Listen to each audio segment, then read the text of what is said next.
میرے سامنے ہاتھ جوڑ رہی ہیں۔ اس نے آگے بڑھ کر اپنی ماں کے ہاتھ کو تھاما اور اپنے لبوں سے لگا لیا۔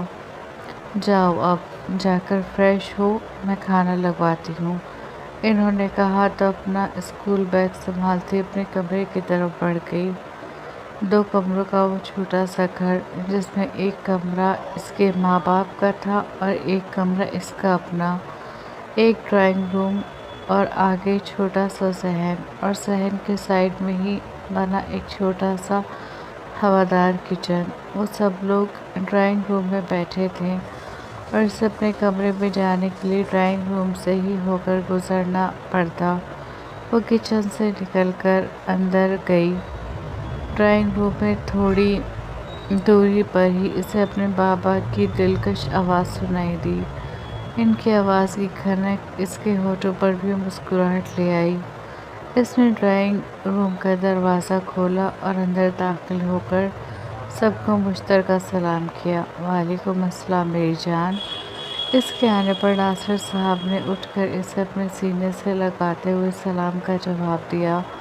میری جان، ان سے ملو، یہ ہیں آپ کے بڑے پاپا اور یہ آپ کی بڑی ماما۔ انہوں نے اس کا اسکول بیگ لے کر سائیڈ میں رکھتے ہوئے ان دونوں کا تعارف کرایا۔ حالانکہ انہیں تعارف کی ضرورت نہیں تھی۔ وہ ان دونوں کے فوٹو، ان کی سرگرمیاں، ان کی زندگی میں کیا چل رہا ہے، ایک ایک چیز ان کے سوشل میڈیا اکاؤنٹ پر دیکھ لیتی تھی۔ کیسے ہیں بڑے پاپا؟ کیسی ہیں بڑی ماما؟ اس نے اخلاقاً پوچھا۔ میں ٹھیک ہوں بیٹا، آپ کیسی ہیں؟ صغیر صاحب نے اٹھ کر اسے خود سے لگاتے ہوئے کہا۔ میں ٹھیک ہوں، اس نے ان کی محبت پر حیران ہوتے ہوئے کہا۔ پھر اتنی محبت سے جب اقرا بیگم اس سے ملی تو وہ بے ہوش ہوتے ہوتے بچی۔ کتنی پیاری ہے ہماری بیٹی ماشاءاللہ، انہوں نے سرتپا مائدہ کو دیکھتے ہوئے کہا۔ اس کی سفید شفاف رنگت دھوپ میں آنے کے باعث گلابی ہو رہی تھی، بھرے بھرے گال ٹماٹر کی طرح لال ہو رہے تھے، ہیزل براؤن بالوں سے پسینے کی بوندیں نکل کر کھنپٹیوں سے بہہ رہی تھیں، چہرے پر بھی ہلکے ہلکے پسینے کی بوندوں کے نشان تھے جو اس کے گلابی چہرے پر ہیرے کی مانند چمک رہے تھے۔ اف، یہ کتنی خوبصورت ہے، بالکل اپنی ماں کی طرح۔ انہوں نے دل ہی دل میں اس کی خوبصورتی کو سراہا تھا۔ شکریہ بھابھی، یہ تو آپ کی محبت ہے، ناصر صاحب نے اپنی اکلوتی بیٹی کو دیکھتے ہوئے کہا۔ نہیں ناصر، محبت کی کیا بات، جو حقیقت ہے وہی بیان کر رہی ہوں، انہوں نے اس کا بھرپور جائزہ لیتے ہوئے کہا۔ مائدہ کو سمجھ میں نہیں آ رہا تھا اپنی اتنی تعریف پر کیا رد عمل دے۔ ابو، میں کمرے میں جاؤں؟ جب اسے کچھ سمجھ میں نہ آیا تو اس نے اپنے کمرے میں جانے کا کہا۔ جی بیٹا جائیں، پھر ساتھ کھانا کھاتے ہیں، انہوں نے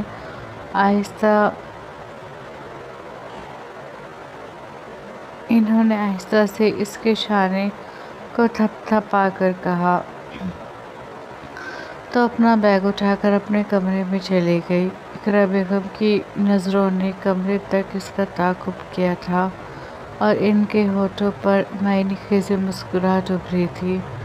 جب تک وہ چینج کر کے آئیں، انجم بیگم ڈرائنگ روم کے کونے میں ہی رکھی ڈائننگ ٹیبل پر کھانا لگا چکی تھیں۔ کون سی کلاس میں ہے بیٹا آپ؟ صغیر صاحب نے کھانا کھاتے ہوئے مائدہ سے پوچھا۔ 12 میں ہوں بڑے پاپا، اس نے بریانی کھاتے ہوئے جواب دیا۔ کون سی سائٹ ہے؟ انہوں نے پوچھا۔ کامرس، اس نے ایک لختی جواب دیا۔ گریجویشن کہاں سے کرنے کا ارادہ ہے؟ میرا مطلب ہے مظفر نگر تو بہت چھوٹا شہر ہے، یہاں پر بڑے کالجز نہیں ہوں گے، انہوں نے کہا۔ جی بھائی جان، آپ صحیح کہہ رہی ہیں، یہاں پر بڑے کالجز نہیں ہیں، لیکن کوئی بات نہیں، جو ہے میں اپنی بیٹی کو اسی میں پڑھا لوں گا۔ انہوں نے مسکرا کر مائدہ کو دیکھتے ہوئے کہا تو وہ بھی مسکرا دی۔ جی نہیں، کوئی ضرورت نہیں ہے چھوٹے کالجز میں پڑھانے کی، میں اپنی بیٹی کو دلی کے بڑے کالج میں پڑھاؤں گا۔ اور دلی ہی کیوں، اگر میری بیٹی 12th میں اچھے گریڈ سے پاس ہوئی تو میں اپنی بیٹی کو پڑھانے کے لیے باہر بھیجوں گا۔ صغیر صاحب نے کہا تو ناصر صاحب انجم بیگم اور مائدہ کے کھانا کھاتے ہاتھ رک گئے۔ ان تینوں نے ایک دوسرے کی طرف دیکھا۔ نہیں بھائی جان، اس کی ضرورت نہیں ہے۔ پھر کچھ توقف کے بعد انہوں نے کہا، ایسے کیسے ضرورت نہیں ہے؟ تم اتنے آنا پسند کیوں ہو ناصر؟ شروع سے تمہیں اچھی لائف اسٹائل دینے کی کوشش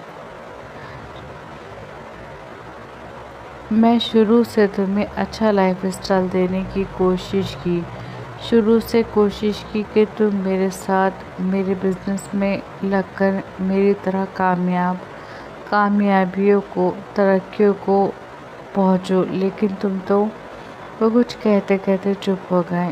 بھائی جان، میں اپنی چھوٹی سی نوکری اور اپنی چھوٹی سی دنیا میں بہت خوش ہوں۔ مجھ سے وہ زندگی نہیں جی جائے گی جو آپ جیتے ہیں، اور میری بیٹی بھی بہت سادہ زندگی جیتی ہے، جینے کی عادی ہے۔ جو آپ چاہتے تھے وہ میں کبھی نہیں کر پایا، اور جو آپ کہہ رہے ہیں وہ بھی میں نہیں کر پاؤں گا۔ پہلی بات تو میں اپنی بیٹی کو خود سے دور ہی نہیں کر سکتا، دوسری بات میں اپنی بیٹی کی ساری خواہشیں، ضروریات اپنی کمائی سے پوری کرنا چاہتا ہوں۔ بھلے ہی آپ اس کے بڑے پاپا ہیں، آپ کا اس پر حق ہے، لیکن میں تمہارا سگا بھائی ہوں ناصر، تم مجھ سے اس طرح بات کیوں کرتے ہو؟ ان کی بات بیچ میں کاٹ کر صغیر صاحب نے کہا۔ ماحول میں عجیب سی خلش پیدا ہو گئی تھی، سب کے ہاتھ کھانے پر رکے ہوئے تھے۔ معاف کیجیے بھائی جان، اگر آپ کا دل دکھا ہو، انہوں نے آہستہ سے کہا۔ دل دکھانے والی بات کرتے ہو اور پھر معافی مانگتے ہو، تم بھی کمال کرتے ہو، انہوں نے سر جھٹک کر کہا۔ لہجے میں غصے کا عنصر تھا۔ اچھا بھائی جان، معاف کریں۔ ناصر صاحب ان کی ناراضگی سے گھبرا کر ان کے ہاتھ پر ہاتھ رکھ کر بولے۔ 8 سالوں بعد ان کے بھائی ان سے ملنے ان کے دہلیز پر آئے تھے، اور وہ نہیں چاہتے تھے کہ ان کے بھائی ان سے ناراض ہو کر جائیں، سو ان کے ہاتھ پر ہاتھ رکھ کر محبت سے بولے، معاف کر دوں گا، لیکن پہلے اس بات پر راضی ہو کہ مائدہ کے ایگزام کے بعد میں اسے پڑھنے کے لیے باہر بھیجوں گا، اور تم اس معاملے میں کوئی آبجیکشن نہیں اٹھاؤ گے۔ مائدہ بھی میری بیٹی ہے، ہم تو بھائیوں کی 2 ہی اولاد ہیں۔ عمر امریکہ میں اعلیٰ تعلیم حاصل کر رہا ہے، ایسی ہی تعلیم حاصل کرنے کا حق ہماری بیٹی کو بھی ہے، انہوں نے کہا تو ناصر صاحب پشو پیش کی حالت میں انجم بیگم کو دیکھنے لگے، جبکہ مائدہ کے چہرے کی رنگت حد سے زیادہ پیلی ہو گئی تھی۔ وہ تو کبھی اپنے ماں باپ کے بغیر ایک دن بھی نہیں رہی تھی، اور اس کے بڑے پاپا کہاں اسے باہر بھیجنے کی بات کر رہے تھے۔ اس معاملے میں ہم بعد میں بات کریں گے، ابھی آپ اپنا منہ ٹھیک کر کے کھانا کھائیں، انہوں نے انہیں تسلی دینے والے انداز میں کہا تو وہ کچھ نارمل ہو کے دوبارہ کھانے پر جھک گئے۔ پھر ہلکی پھلکی باتوں کے درمیان کھانا کھایا گیا۔ کھانے کے بعد وہ دونوں مائدہ کے کمرے میں آرام کرنے کی غرض سے آئے۔ آپ کو اپنے بھائی کو منانا ہوگا، ہمیں جو کرنا ہے اس کے لیے آپ کی بھتیجی سے پرفیکٹ کوئی نہیں ہے۔ خوبصورتی دیکھی ہے اس کی؟ ایک پل کے لیے تو میں بھی پلکیں جھپکنا بھول گئی۔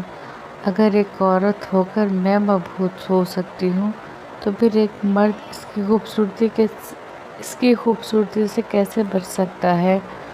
انہوں نے شاطر مسکراہٹ کے ساتھ کہا تو صغیر صاحب کچھ دیر ان کی مسکراہٹ کو دیکھتے رہے، پھر خود بھی مسکرا دیے۔ جیسا آپ چاہتی ہیں ویسا ہی ہوگا۔ ناصر نے اب تک میری ہر آفر کو ٹھکرایا ہے، لیکن اس بار میں اسے منا کر دم لوں گا۔ انہوں نے بھی اسی مسکراہٹ کے ساتھ کہا تو اقرا بیگم مطمئن ہو گئیں۔ شام کی چائے کے بعد وہ لوگ دلی جانے کے لیے تیار تھے۔ پھر کب آئیں گے بھائی جان؟ ناصر صاحب نے رندے لہجے میں پوچھا۔ میں تو آ گیا ہوں، اب تم آنا اور میرے ساتھ کافی وقت گزارنا۔ انہوں نے ناصر صاحب کو خود سے لگاتے ہوئے کہا۔ وہ بس اتنا ہی کہہ سکے۔ اپنا خیال رکھنا انجم، اور ہماری بیٹی کا بھی۔ اقرا بیگم نے انجم بیگم کے گلے لگ کر کہا اور پھر ان سے الگ ہو کر مائرہ کے ہاتھ میں ایک موٹی رقم رکھ دی۔ وہ اپنے ہاتھ میں رکھے نوٹوں کی گٹی کو دیکھ کر حیران ہو گئی۔ مجھے نہیں چاہیے، اس نے جلدی سے وہ نوٹوں کی گٹی ان کے ہاتھ میں دیتے ہوئے کہا۔ میری جان، یہ تمہارا حق ہے۔ انہوں نے پیار سے اسے پچکارتے ہوئے دوبارہ اس کے ہاتھ میں وہ نوٹوں کی گٹی رکھتے ہوئے کہا۔ ہاں بیٹا، یہ چھوٹا سا تحفہ ہم دونوں کی طرف سے۔ ہم تمہارے لیے کچھ لے کر نہیں آئے تھے، کیونکہ تمہاری پسند کا اندازہ نہیں تھا۔ اب تم ان پیسوں سے اپنے لیے شاپنگ کرنا، اپنی پسند کی چیزیں خریدنا۔ صغیر صاحب نے اس کے سر پہ ہاتھ رکھتے ہوئے کہا تو اس نے جھجکتے ہوئے ناصر صاحب کی جانب دیکھا، جنہوں نے آنکھ کے اشارے سے اسے وہ پیسے رکھنے کا کہا۔ حالانکہ انہیں بھی رقم بہت بڑی لگی تھی، لیکن اپنے بھائی کے ناراض ہونے کے خیال سے انہوں نے مائدہ سے وہ پیسے رکھنے کے لیے کہہ دیا۔ ان کے اشارے پر اس نے وہ پیسے رکھ لیے، لیکن نہ جانے کیوں وہ پیسے اس کی ہتھیلی کو جلا رہے تھے، ایسے جیسے وہ کاغذ کے نوٹ نہ ہو کر کوئی دہکتا ہوا الاؤ ہو جو اس کی ہتھیلی پر رکھ دیا گیا ہو، جس نے اس کی ہتھیلی کو جھلسا دیا ہو۔ وہ چلے گئے۔ مائدہ نے اندر آتے ہی وہ نوٹوں کی گٹی پھینکنے کے انداز پر ٹیبل پر رکھی۔ بابا، آپ بڑے پاپا سے منع کر دیجیے گا، میں کہیں نہیں جاؤں گی، میں آپ دونوں کے بغیر نہیں رہ سکتی۔ کہتے ہوئے اس کی آواز رند گئی تھی۔ وہ جو کب سے اپنے آنسوں پر بند باندھے ہوئے تھی، اب اپنی بات کہہ کر بے اختیار رو دی۔ نہیں میری جان، میں آپ کو خود سے الگ نہیں کروں گا، ہم بھی تو آپ کے بغیر نہیں رہ سکتے۔ انہوں نے اس کے بالوں پر لب رکھتے ہوئے کہا تو اسے سکون آیا۔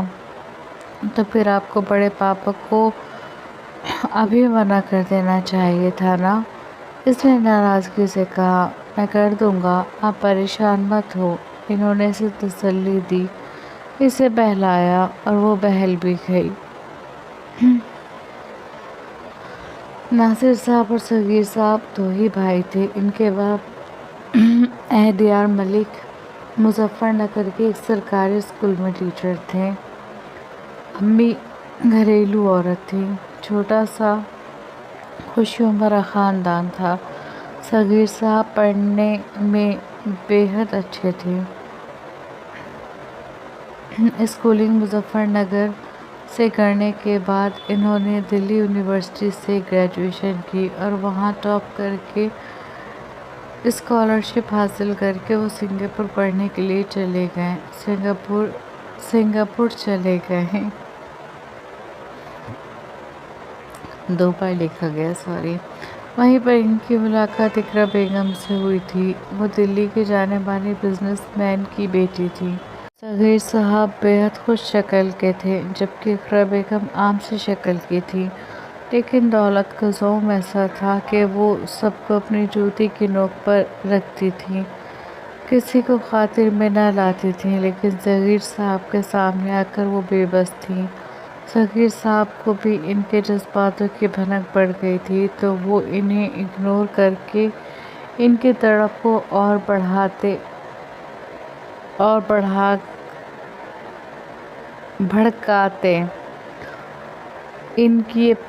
ان کو اپنی محبت کی جال میں پوری طرح قید کر چکے تھے۔ ایک دن اقرا بیگم نے ان کے سامنے اپنے دل کا حال بیان کر دیا۔ پھر کیا تھا، صغیر صاحب بھی پیچھے نہیں رہے، دونوں کی محبت پروان چڑھتی گئی۔ اب وہ محبت تھی یا نہیں، یہ ان کے دل جانتے تھے۔ اقرا بیگم خوش تھی کہ صغیر صاحب کی شکل میں انہیں خوبصورت ہمسفر مل رہا تھا، اور صغیر صاحب خوش تھے کہ اقرا بیگم کی صورت میں انہیں ایک دولت مند بیوی مل رہی تھی۔ ویسے بھی اقرا بیگم کے باپ نے اپنی پوری جائیداد اپنے دونوں بچوں میں تقسیم کر دی تھی۔ ان کی آدھی جائیداد کے مالک اقرا بیگم تھی اور آدھی کے ان کے بھائی۔ شادی کر کے وہ آدھی دولت صغیر صاحب کو ملتی، اور پھر وہی ہوا۔ گھر والوں کی مخالفت کے باوجود صغیر صاحب نے اقرا بیگم سے شادی کی اور دلی ان کے محل نما گھر میں آ کر بس گئے۔ عہدیدار صاحب کیا کر سکتے تھے؟ ان کی مخالفت کے بعد بھی جب انہوں نے اپنی مرضی کی تو وہ بس دل سے ان کے خوش رہنے کی دعا کر سکیں۔ حالانکہ ان کی عزت نفس اس بات کو گوارا نہیں کر رہی تھی، لیکن وہ خاموش رہیں اور اپنی بیگم کو بھی خاموش رہنے کی تائید کی۔ ناصر صاحب صغیر صاحب سے 4 سال چھوٹے تھے۔ بھائی کی شادی کے بعد انہیں اندازہ ہو گیا تھا کہ اب وہ کبھی ان کی طرف پلٹ کر نہیں آئیں گے۔ حالانکہ اقرا بیگم نے کبھی بھی ان کے ماں باپ سے ان کے بھائی کے ساتھ کوئی غیر اخلاقی رویہ نہیں اپنایا تھا، لیکن اس کے باوجود ان کے ساتھ گھل مل ہی نہیں پائی تھی۔ ان کی اپنی دنیا تھی، جن میں اب صغیر صاحب تھے اور کوئی نہیں، اور صغیر صاحب بھی انہیں پا کر جیسے سب کچھ بھول گئے تھے۔ وہ لوگ پہلی بار ہی ان کے گھر عمر کی پیدائش پر گئے تھے اور اس کے بعد کبھی نہیں گئے۔ شکر تھا عمر بالکل صغیر صاحب کی طرح تھا۔ صغیر صاحب کی ماں کو کوئی اور قلق نہیں تھا، بس اپنے اس خوبرو بیٹے کے ساتھ اقرا بیگم کو دیکھ کر ان کے دل میں ایک عجیب سی ٹیس اٹھتی تھی۔ انہوں نے تو ان کے لیے اپنی بھتیجی کو چنا ہوا تھا، لیکن قسمت کے کھیل الگ تھے، اور یہ قسمت سے زیادہ دولت کی ہوس تھی، جنہوں نے صغیر صاحب کو اقرا بیگم کا اسیر کر لیا تھا۔ 3 سال بعد ناصر صاحب کی شادی ہوئی تھی۔ موتیا بیگم نے ناصر صاحب کی شادی اپنے ہی رشتہ داروں میں کی تھی۔ انجم بیگم رشتے میں ان کی بھتیجی لگتی تھی، جن کا تعلق لکھنؤ سے تھا۔ اقرا بیگم نہ تو ناصر صاحب کے رشتے میں گئی تھی، نہ ہی انہوں نے شادی میں کوئی حصہ لیا تھا۔ وہ شادی والے دن ہی آئی تھیں۔ جب انہوں نے پہلی بار انجم بیگم کو دیکھا تو ان کا دل جل کر رہ گیا۔ ایک تو وہ بے حد خوبصورت تھی، اوپر سے عروسی لباس میں ان کا حسن تو آتشہ ہو گیا تھا۔ جیسے تیسے انہوں نے 2-3 دن وہاں گزارے اور پھر صغیر صاحب کو لے کر واپس دلی آ گئیں۔ اس کے بعد انہوں نے چند سالوں میں کچھ ہی بار وہاں کا رخ کیا تھا، اور اب جب آئی تھیں تو اپنے مقاصد سے۔ انہوں نے قریب 8 سال پہلے موتیا بیگم کے انتقال پر مائدہ کو دیکھا تھا، اور 8 سال بعد اب اسے دیکھ کر کچھ دیر کے لیے وہ بالکل خاموش رہیں، لیکن پھر اپنے مقصد میں اس کے حسن کا استعمال کا سوچ کر وہ پرسکون ہو گئیں۔ اب بس انہیں کسی طرح مائدہ کو اپنے پاس بلا کر اپنے قبضے میں کرنا تھا۔ بابا پلیز، میں آپ لوگوں کو چھوڑ کر نہیں جاؤں گی۔ کہنے دیں بڑے پاپا کو جو کہہ رہے ہیں۔ مائدہ پچھلے 2 گھنٹے سے مسلسل روئی جا رہی تھی۔ اور وہ دونوں اسے سمجھا سمجھا کر تھک چکے تھے۔ بیٹا، ایک بار دلی چل کر ان کی بات سننے میں کیا حرج ہے؟ ناصر صاحب نے پیار سے اس کے سر پر ہاتھ رکھ کر کہا۔ مجھے نہیں جانا، میں یہیں پڑھ لوں گی۔ وہ لوگ آخر مجھے اپنے پاس کیوں بلانا چاہتے ہیں؟ اس سے پہلے بھی تو میں ان کی بھتیجی تھی۔ اس سے پہلے انہیں میرا خیال نہیں آیا۔ اب کیوں وہ میرے لیے اتنے پریشان ہو رہے ہیں؟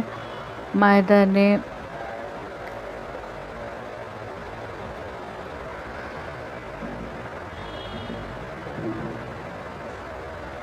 بورڈ ایگزام میں یو میں رینک حاصل کی تھی، جس کی بنا پر اس کا ایڈمیشن کسی بھی جانے مانے کالج میں ہو سکتا تھا۔ اسے اسکالرشپ بھی مل رہی تھی، لیکن صغیر صاحب نے منع کر دیا۔ ان کا کہنا تھا کہ وہ اسے پڑھنے کے لیے لندن بھیجیں گے، اور جب سے اس نے یہ سنا تھا تب سے وہ رو رو کر بے حال ہو رہی تھی۔ بیٹا، ایک بار آپ آرام سے بیٹھ کر سوچیں۔ ناصر صاحب اسے سمجھانا چاہ رہے تھے۔ جی نہیں، مجھے نہیں سوچنا، مجھے کہیں نہیں جانا۔ جب مجھے اسکالرشپ مل رہی ہے تو میں انڈیا میں رہ کر پڑھ لوں گی، مجھے لندن نہیں جانا۔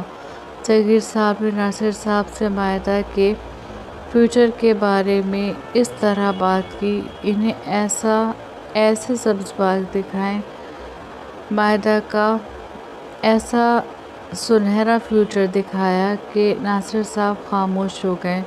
صغیر صاحب نے ان سے کہا کہ مائدہ کا وہاں ایڈمیشن بہت آسانی سے ہو جائے گا۔ کچھ ان کی اپروچ اور پھر مائدہ کا رزلٹ اس کے ایڈمیشن میں آسانی پیدا کرے گا۔ ساری بات سمجھ کر بات خرچے پر آ کر رک گئی، جس پر صغیر صاحب نے کہا تھا کہ ابھی فی الحال ان کے پاس جتنے ہیں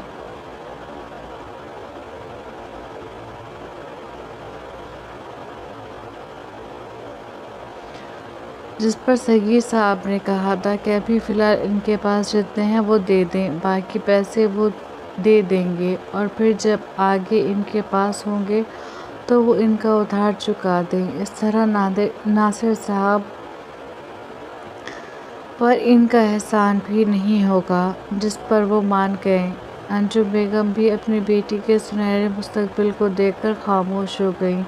ان دونوں کو کیا پتہ تھا، وہ جو اپنی بیٹی کے سنہرے مستقبل کے لیے آنکھوں میں خواب سجا کر اسے خود سے دور بھیج رہے ہیں، وہ واقعی اسے خود سے بہت دور کر رہے ہیں۔ صغیر صاحب نے اس کا پاسپورٹ بنوایا، اس کا ویزا، اس کالج میں اس کا ایڈمیشن، وہ سب کچھ انہوں نے خود سے کیا۔ سب کچھ انتظام ہو چکا تھا۔ اپنے ماں باپ سے مل کر یوں وہ روتی بلکتی صغیر صاحب اور اقرا بیگم کے ساتھ لندن آ گئی۔ وہ ابھی تک یہاں کے ماحول میں ایڈجسٹ نہیں ہو پائی تھی۔ سبھی کچھ تو الگ تھا یہاں پر، کہاں وہ انڈیا کے چھوٹے سے شہر کی لڑکی، کہاں دنیا کا سب سے بڑا شہر۔ اسے یہاں کے لوگ، یہاں کا رہن سہن، یہاں کے کھانا، یہاں تک کہ یہاں کا ماحول سے بھی کوفت ہو رہی تھی۔ اس کے رہنے کا انتظام ہاسٹل میں کیا گیا تھا، لیکن جب تک صغیر صاحب اور اقرا بیگم اس کے ساتھ تھے تب تک وہ اپنے ایک جاننے والے کے گھر میں مقیم تھے۔ اسے یہاں آئے ہوئے 1 مہینے سے زائد ہو چکا تھا۔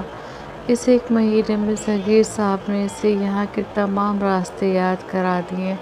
وہ گھر سے 1-2 بار اکیلے بھی کالج چلی گئی تھی، اور جب وہ دونوں مطمئن ہو گئے کہ وہ یہاں کے ماحول میں رچ بسنے لگی ہے، تب ایک دن بریک فاسٹ کرتے ہوئے اقرا بیگم نے اس کے سامنے ایک تصویر رکھی۔ اس نے اپنے سامنے رکھی تصویر کو اور پھر اقرا بیگم کو دیکھا۔ یہ کون ہے؟ فوٹو میں موجود ایک بے حد خوبصورت لڑکے کو دیکھ کر اس نے پوچھا۔ شہریار فتح جنگ خان۔ اقرا بیگم کے ہونٹوں پر عجیب سی مسکراہٹ تھی۔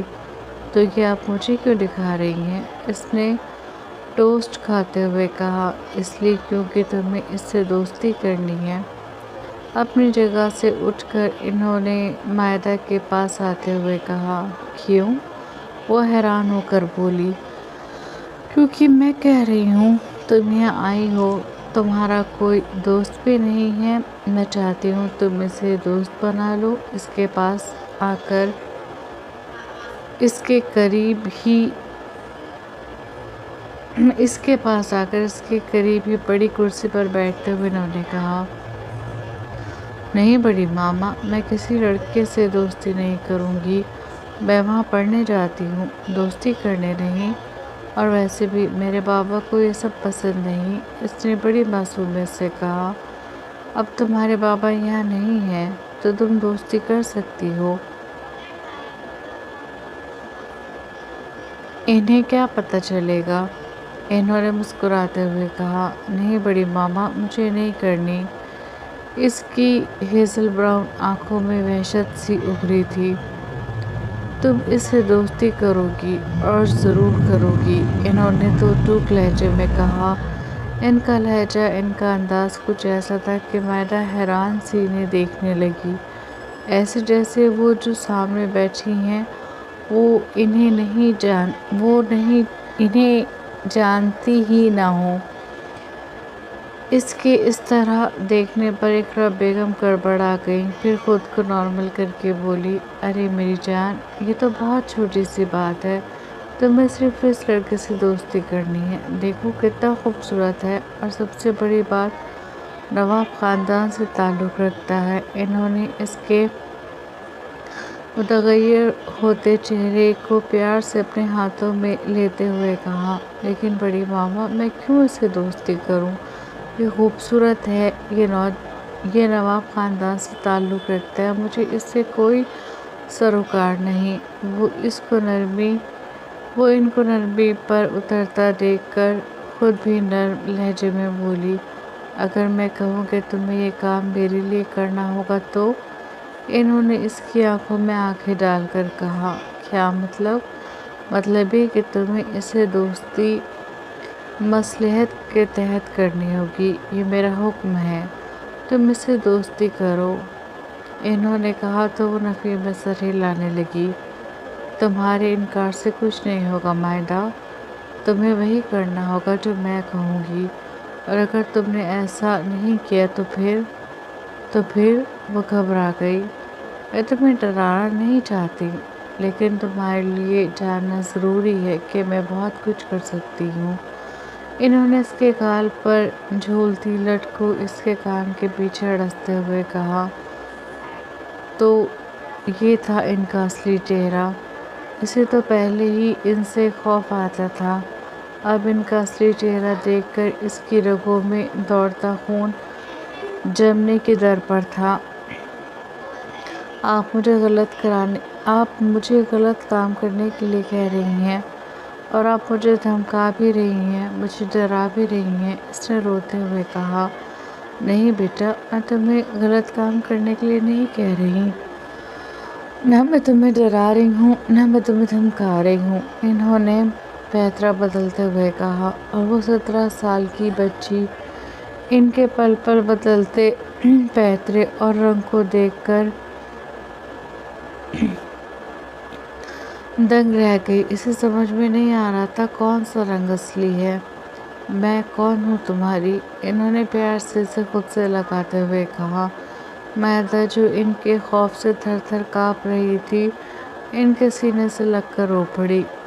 بڑی ماما، اس نے کپکپاتی آواز میں کہا، میں تمہیں کوئی غلط کام کرنے کے لیے تھوڑی کہوں گی، تم تو میری بیٹی ہو، اور بیٹیاں تو اپنے ماں باپ کے لیے جان تک دے دیتی ہیں۔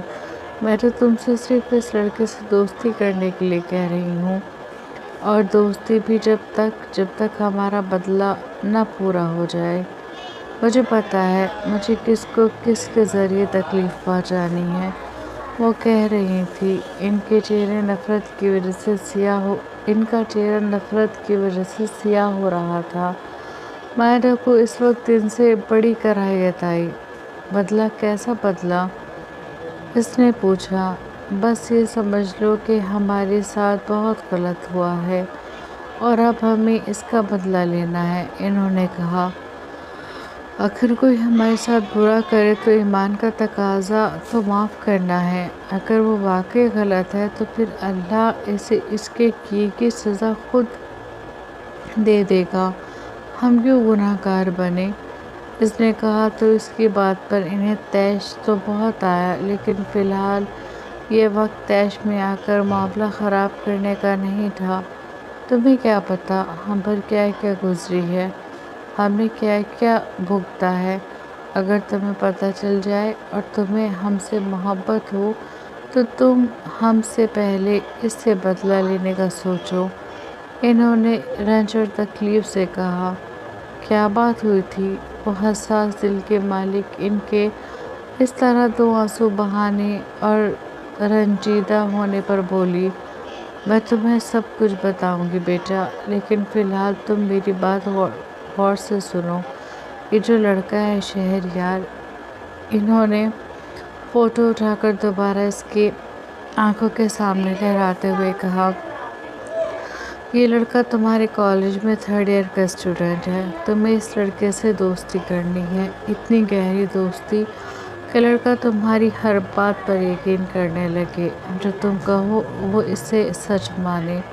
تم دن کو رات کہو تو وہ رات کہے، تم رات کو دن کہو تو وہ دن کہے، اور جب ایسا ہو جائے گا تب میں تمہیں بتاؤں گی کہ میں نے تم سے یہ سب کرنے کے لیے کیوں کہا تھا۔ اب میری بات کو مان کر تم جلد سے جلد اس سے دوستی کرو۔ اس کا کال تھپ تھپا کر وہ اسے زلزلوں کی زد میں چھوڑ کر وہاں سے چلی گئی، اور جب 3 دن بعد مائدہ نے اپنے سامنے اس تصویر والے لڑکے کو دیکھا تھا تو کچھ پل کے لیے وہ جیسے سب کچھ بھول گئی تھی۔ حال اب یوں سر چکا ہے کہ بیٹھی ہو، اٹھو یہاں سے اور جاؤ اپنے کمرے میں، اور سنو، کل سے یونیورسٹی جانا۔ میں گھر میں کسی قسم کی کوئی بدمزگی نہیں چاہتا، سمجھی؟ انہوں نے کرخ لہجے میں کہا تو مائدہ اپنی اسٹک اٹھا کر بڑی مشکل سے خود کو سنبھالتی صوفے کی سیٹ سے اٹھی اور آہستہ آہستہ چلتے اپنے کمرے میں چلی گئی۔ کمرے میں آ کر وہ خوب روئی، جتنا رو سکتی تھی اتنا روئی، گزرے ہوئے وقت کو یاد کر کے، مرے ہوئے ماں باپ کو یاد کر کے، لوٹی پٹی محبت کو یاد کر کے، اپنے کے خسارے کو یاد کر کے۔ روتے روتے رات کے نہ جانے کس پہر اس کی آنکھ لگی تھی۔ صبح جب اٹھی تو اس کی آنکھیں رات بھر رونے کی چغلی کھا رہی تھی۔ وہ الٹا سیدھا ناشتہ کر کے ڈرائیور کے ساتھ یونیورسٹی چلی گئی۔ موسم خراب تھا، بارش ہو رہی تھی، اور ایسے موسم میں اسے اسٹک کے ساتھ چلنے میں اور بھی پریشانی ہوتی، لیکن اب وہ گھر کے اس گھٹن زدہ ماحول سے گھبرا چکی تھی، اس لیے یونیورسٹی جانے میں ہی عافیت جانی۔ ڈرائیور اسے یونیورسٹی کے گیٹ سے تھوڑی دور اتار کر جا چکا تھا۔ وہ ایک ہاتھ سے بیگ سنبھالتی اسی میں چھاتا پکڑے دوسرے ہاتھ سے اسٹک کو سنبھالے مین گیٹ کی طرف جا رہی تھی۔ بارش ابھی بھی ہو رہی تھی کہ پارکنگ میں گاڑی کھڑی کر کے گیٹ کے اندر جاتے شہریار کی نظر اس پر پڑی۔ سرسوں کے پھول جیسا چہرہ، چہرے پر زمانے بھر کی معصومیت، چال میں لڑکھڑاہٹ۔ وہ اضطراری انداز میں اسے دیکھنے لگا۔ محبت داغ دل پر جلنے والا وہ چراغ ہے۔ محبت داغ دل پر جلنے والا وہ چراغ آخری شب ہے کہ اس کی لو اگر مدھم بھی پڑ جائے تو اندر کا اجالا کم نہیں ہوتا۔ محبت کرنے والوں کو خبر ہے، محبت وسوسوں اور وہموں کے درمیان کچھ دن یوں ہی بے خواب بے خواہش اسیری کاٹ سکتی ہے، ہمیشہ کے لیے، لیکن یہ محور سے نہیں ہٹتی۔ محبت ایسے راستہ ہے جس پر واپسی ممکن نہیں ہوتی۔ شہریار کی واپسی بھی ممکن نہیں تھی۔ اس نے مائدہ سے محبت کی تھی، ٹوٹ کے بے لوث محبت۔ شہریار کو اسے اس طرح دیکھ کر دل کی گہرائیوں سے دکھ ہوا تھا۔ وہ پچھلے 5 دن سے کیسے جی رہا تھا یہ بس اسے خبر تھی۔ اس کی حالت، پھر اس لڑکے کا اس طرح اسے یونیورسٹی سے لے کر جانا، اسے چھونا، اسے اپنے بازوں میں سمیٹنا، سبھی کچھ تو اس کے دن کا چین اور رات کی نیند ختم کر چکا تھا۔ شہریار کو بیک وقت اس سے نفرت اور اس کی حالت پر افسوس ہو رہا تھا۔ اسے سمجھ میں نہیں آ رہا تھا وہ کیا کرے۔ اوپر سے اسے یونیورسٹی آئے ہوئے بھی اتنے دن گزر چکے تھے۔ آج اتنے دن بعد دوبارہ اسے دیکھا تو دل کو نئے سیر سے تکلیف ہوئی۔ آنکھوں کے سامنے پھر وہی منظر گھوما جو وہ شخص پورے استحقاق کے ساتھ اسے اپنے بازوں میں اٹھائے یونیورسٹی سے نکلا تھا۔ بارش تیزی پکڑ چکی تھی۔ اسٹوڈنٹ بھاگ بھاگ کر اندر کی طرف جا رہے تھے۔ اس نے بھی تیز چلنے کی کوشش کی لیکن گرنے کی ڈر کی وجہ سے اس نے اپنا اگلا قدم ہی آہستہ سے اٹھایا۔ شہریار وہیں کھڑا رہا۔ وہ نیچے دیکھ کر چل رہی تھی اور چلتے چلتے جیسے ہی اس نے نظریں اٹھا کر دیکھا تو سامنے شہریار کو دیکھ کر اس کے قدم رک گئے۔ وہ اس سے 2 قدم کے فاصلے پر کھڑا اسے ہی دیکھ رہا تھا۔ وہ بھی رک کر اسے دیکھنے لگی۔ نارمل ڈیز میں آیا نہیں جاتا اور اتنی بارش میں آ گئی۔ 2 قدم کا فاصلہ بھی ختم کرتے ہوئے اس نے کہا۔ مائدہ نے کوئی جواب نہیں دیا بلکہ اس کے یوں قریب آنے پر اسے بڑی غور سے دیکھنے لگی، جیسے اس کے ایک ایک نقوش کو حفظ کر رہی ہو۔ اسے دیکھتے دیکھتے اس کے ہونٹوں پر ہلکی سی مسکراہٹ ابھری جو اگلے ہی پل معدوم ہو گئی، اور پھر دیکھتے ہی دیکھتے سامنے کے منظر دھندلا گیا۔ اس کی آنکھیں نمکین پانیوں سے بھر چکی تھیں۔ متغیر آنکھیں چشمے کی اوٹ سے بھی دیکھی جا سکتی تھیں۔ شہریار نے دکھ اور تکلیف کے ملے جلے تاثرات سے اس کی آنکھوں میں جمع پانی کو دیکھا۔ اس کا دل کیا کہ اس کے آنسوں کو اپنے پوروں سے چون لے، لیکن اس لڑکی نے اس سے یہ حق چھین لیا تھا، یا شاید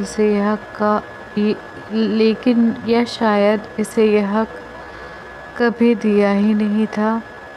آنسو پلکوں کی باندھ توڑ کر عارضوں پر بہہ گئے تھے۔ اس نے خفت سے اپنا سر جھکایا اور چشمہ اتار کر آستینوں سے اپنی آنکھیں صاف کرنے لگی۔ اس کا سر جھکا ہوا تھا لیکن اس کے باوجود شہریار کو اس کی آنکھیں دکھ رہی تھیں، سوجے ببوٹے بھاری پلکیں۔ اس کی آنکھوں سے چھپ نہ سکی۔ اس کا دل کٹ کر رہ گیا۔ سب ٹھیک ہے؟ شہریار نے آہستہ سے پوچھا۔ اتنے دن میں پہلی بار اس نے شہریار کے لہجے میں وہی فکر محسوس کی تھی جو پہلے اس کے لہجے میں اس کے لیے ہوتی تھی۔ اس کے پوچھنے پر اسے شدت سے رونا آیا۔ دل تو چاہا کہ اس کے سینے سے لگ جائے اور اس کے سینے سے لگ کر اتنا روئے کہ سارے آنسو آج ہی بہا دے۔ اسے بتائے کہ کچھ ٹھیک نہیں ہے، اسے بتائے کہ اس کی مائدہ کتنی تکلیف میں ہے، اسے بتائے کہ اس کی زندگی کتنی اذیت کا شکار ہو چکی ہے، لیکن وہ اپنے نچلے لب کو دانتوں میں دبائے اپنی سسکی کا گلا گھونٹ کر بے آواز روتی رہی۔ ایک لفظ کہنے کی اس میں سکت نہ تھی۔ شہریار کا دل چاہا کہ آگے بڑھ کر اسے خود سے لگا لے، لیکن خود کو سنبھالتے اس نے ادھر ادھر دیکھا۔ اسٹوڈنٹ آ رہے تھے۔ یہ مجھے دو، آگے بڑھ کر اس کے ہاتھ سے بیگ لے کر بے اختیار اس نے مائدہ کا ہاتھ تھام لیا تھا۔ مائدہ نے چونک کر اسے دیکھا۔ اس طرح دیکھنے کی ضرورت نہیں ہے، آگے سلپری فلور ہے، تم گر سکتی ہو۔ اپنے دل کی حالت چھپا کر وہ بولا تو مائدہ کے دل میں جو اس کے ہاتھ تھامنے پر ایک دیپ جلا تھا وہ جلتے ہی بجھ گیا۔ میں چلی جاؤں گی، چھوڑیں میرا ہاتھ، اس نے آہستہ سے کہا۔ اس کی بات پر اسے پھر شدت سے رونا آیا۔ ہاتھ پکڑ کر ہاتھ چھوڑا، تمہارا وتیرہ ہے مائدہ، شہریار کا نہیں۔ شہریار نے اس کا ہاتھ مضبوطی سے تھام کر بڑی گہری چوٹ کی تھی۔ اس کا نازک ہاتھ اس کے مضبوط ہاتھ میں تھا اور اس کا ہاتھ تھامتے ہی شہریار کو لگا جیسے 6 سال سے تڑپتے مچلتے دل کو مائدہ کے لمحے راحت پہنچا دی ہو۔ اس نے بے اختیار مائدہ کی طرف دیکھا جو ابھی بھی پلکیں جھپک جھپک کر آنسوؤں کو آنے سے روک رہی تھی۔ شہریار نے اس کا ہاتھ مضبوطی سے تھاما اور اسے لے گیٹ پار کر کے اندر کی طرف چل دیا۔ سارے اسٹوڈنٹ ان دونوں کو دیکھ رہے تھے جنہیں مائدہ کی حالت کا اندازہ نہیں تھا، وہ تو شاک تھے، لیکن جنہیں اس کی طبیعت کا پتہ تھا انہیں یہ یقین تھا کہ شہریار بارش کی وجہ سے اسے سہارا دے کر لا رہا ہے۔ وہ مائدہ کو اسی طرح تھامے کلاس تک آیا اور اسے فرنٹ رو میں بیٹھا دیا۔ میں پیچھے بیٹھوں گی، اس نے آہستہ سے کہا۔ آج سے تم یہیں بیٹھو گی، شہریار نے کہا۔ نہیں، میں پیچھے، میں اپنی بات دہرانے کا عادی نہیں ہوں مائدہ، اور یہ بات تم سے بہتر کوئی نہیں جانتا، اس نے آہستہ سے کہا۔ کلاس میں کچھ اسٹوڈنٹ تھے جو اسے اس طرح مائدہ کو ہاتھ پکڑ کر لانے اور اسے فرنٹ رو میں بیٹھانے پر حیرانی سے دیکھ رہے تھے۔ شہریار نے مائدہ سے نظریں ہٹا کر ان سب کو دیکھا۔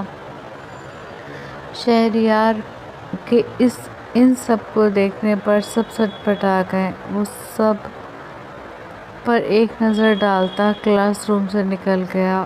اس کے نکلتے ہی کلاس کی لڑکیاں مائدہ کے پاس آئیں تو ان سب کے پوچھنے پر مائدہ نے انہیں بتایا کہ بارش کی وجہ سے وہ اس کا ہاتھ پکڑ کر لائے تھے۔ اس کے جواب پر وہ سب مطمئن ہو گئیں، ایسے جیسے ان کے دل پر کوئی بھاری بوجھ رکھا تھا جو اس کی بات سے ہٹ گیا، جبکہ مائدہ اس کے رویے پر نہ تو کھل کر خوش ہو سکی نہ ہی افسوس کر سکی۔ جاری ہے جی جناب، کیسا لگا آپ کو آج کا ایپیسوڈ؟ آئی نو سبھی نے نور اور سلطان کو مس کیا ہوگا، لیکن کیا کریں یار، اگر ہم ان کی اسٹوری بنا بتاتے ہیں تو بھی مطلب اسٹک نہیں ہو سکتی، مطلب اسٹک ہو جاتی ان کی ایک اسٹوری ہے، وہ ہم کرنا نہیں چاہتے۔ آگے دیکھیے کیا ہوتا ہے ناول میں، بہت زبردست اور مزیدار ایپیسوڈ آنے والی ہیں، اور بس یار کیا کہوں آپ لوگوں سے، آپ کا رسپانس دیکھ کر آپ لوگوں کا تھوڑا سا افسوس ہوتا ہے، پھر دل کو یہ سمجھاتی ہوں کہ میں کون سا بھی کنٹینیو ناول دے رہی ہوں، تو بھی بس جیسے ہی اللہ پاک میری جو پریشانیاں ہیں وہ حل کرے گا تو پھر جب میں ریگولر ہو جاؤں گی پھر مجھے شکایت نہیں ملنی چاہیے آپ لوگوں سے، لیکن پھر بھی میں یہ ریکویسٹ کروں گی، میں ریکویسٹ ہی کر سکتی ہوں کہ پلیز جو لوگ بھی نئے ہیں وہ چینل کو سبسکرائب کریں، ویڈیو کو لائک کریں، شیئر کریں اور کومنٹ سب کریں گے پلیز یار، چھوٹا سا کومنٹ کرنے میں کیا جاتا ہے، پلیز کر دیا کیجیے۔ اچھا میں ایک بات اور کہنا چاہتی ہوں یار، پروف ریڈنگ کے بعد بھی نا کئی بار مجھ سے غلطیاں نہیں پکڑی جاتی، اب تو میں کوشش کرتی ہوں پروف ریڈنگ کروں لیکن غلطیاں وہ رہ جاتی ہیں، تو بس یار سمجھ کر معاف کر دیں۔ ایک تو میں ہندی اسپیکنگ ہوں، دیکھیں سب کو پتہ ہے، ٹھیک ہے، اردو مطلب ہندی میں ہم لوگ اتنا سیکنڈ غلطی نہیں پکڑ سکتے ہیں، لیکن اردو میں نہیں پکڑ پاتے ہیں ہم لوگ کیا دیکھیں جو ایکسپرٹ ہے وہ تو پکڑ لیں، کہ میں ایکسپرٹ نہیں ہوں، ہم ہندی میں ایکسپرٹ ہیں کہ ہم مطلب ہندی میں ہم ایک نظر میں پکڑ لیں گے کہ کہاں غلطی ہوئی ہے، بٹ اردو میں دیکھیے پروف ریڈنگ کے بعد بھی مجھ سے غلطیاں رہ جاتی ہیں، تو میں معذرت چاہتی ہوں. اب پتہ ہے پھر یہ بات بھی PDF میں ٹھیک ہوتی ہے. چلیں جی، اب یہ تو خیر بہت ساری باتیں ہو گئی ہیں. بس یہ کہوں کہ اپنا دھیان رکھیے گا اور بہت اچھا رسپانس دیجیے گا. ملتے ہیں نیکسٹ ایپیسوڈ میں. اللہ حافظ.